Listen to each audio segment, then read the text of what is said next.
Let's bring in COVID Advisory Board member and director of the Center for Infectious Disease and Research at the University of Minnesota, one of our most favorite and trusted friends on this topic, Dr. Michael Osterholm. You warned us, you warned me and viewers of this show in late October that this was where we were heading.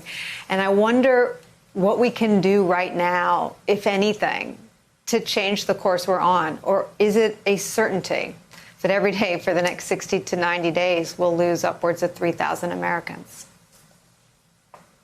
You know, there is good news. Not only the vaccine is coming, but this is within our control. Nicole, if we as a country decide we're not going to swap air with all of our friends, neighbors, and people we don't know, we can drive these numbers down within the next 2 to 3 weeks. But we just haven't elected to do that. We saw what happened at Thanksgiving, where we have now had the post-surge, where we're seeing many, many people who are infected and who are now dying.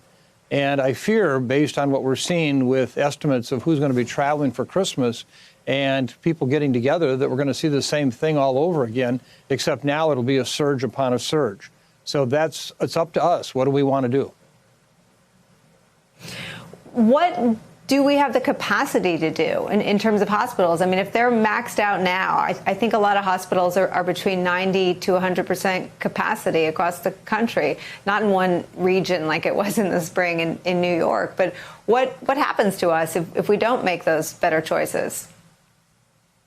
Well, let's just take this very moment. In the time, Nicole, that you and I are doing this interview, 10 to 12 people in this country will be dying from COVID-19, just in this time, right now.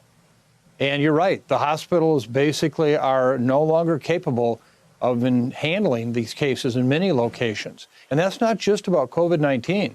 Today is not a day you want to have a stroke or a heart attack or be in an automobile accident. Mm-hmm. So again, I come back to the message we have to say over and over again.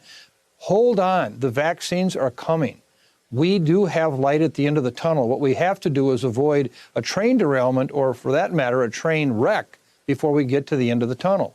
And somehow we have to get that message across to all of our residents of this country, and for that matter, large parts of the world. Hold on, or else, in fact, what we just talked about is going to happen.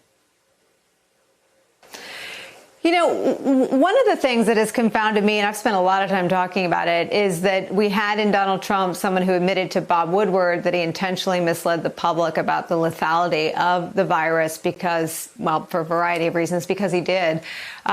There's been a crush of credible scientists and doctors, Dr. Fauci, Dr. Birx, people like yourself, all over, and yet, and but, we are where you say we are because we haven't had the will to do things differently. What impact will a change of leadership have? Or do you think the disinformation has so permeated the information ecosystem?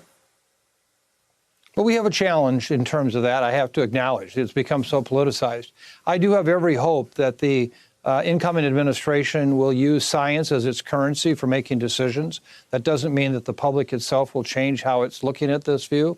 But what we have to do is face the cold facts. You know, I worry, and I've been heavily criticized, and this is my own personal opinion, not that of the Biden-Harris group, but, you know, I've been very critical of the advice we're giving people for Christmas holidays. You know, if we expect that we're going to get out of this without having a big increase in cases and acknowledge that we're going to have all kinds of new friends, family members who have not been bubbled up, quarantined for 10 days to our house for Christmas, what we're going to do is I will guarantee you that grandpa or grandma won't be here for Christmas next year. We have to get that kind of message out to people. This is our COVID year. This is our COVID Christmas, not like last year. And I really believe with vaccines, it won't be like that next year. But this year, if you love your family, if you really care about your family, we won't have these get-togethers, which I know will be difficult. They'll be very difficult. But we've got to start telling the public exactly, you know, you can't sugarcoat it anymore.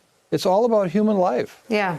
Hey there, I'm Chris Hayes from MSNBC. Thanks for watching MSNBC on YouTube. If you want to keep up to date with the videos we're putting out, you can click subscribe just below me or click over on this list to see lots of other great videos.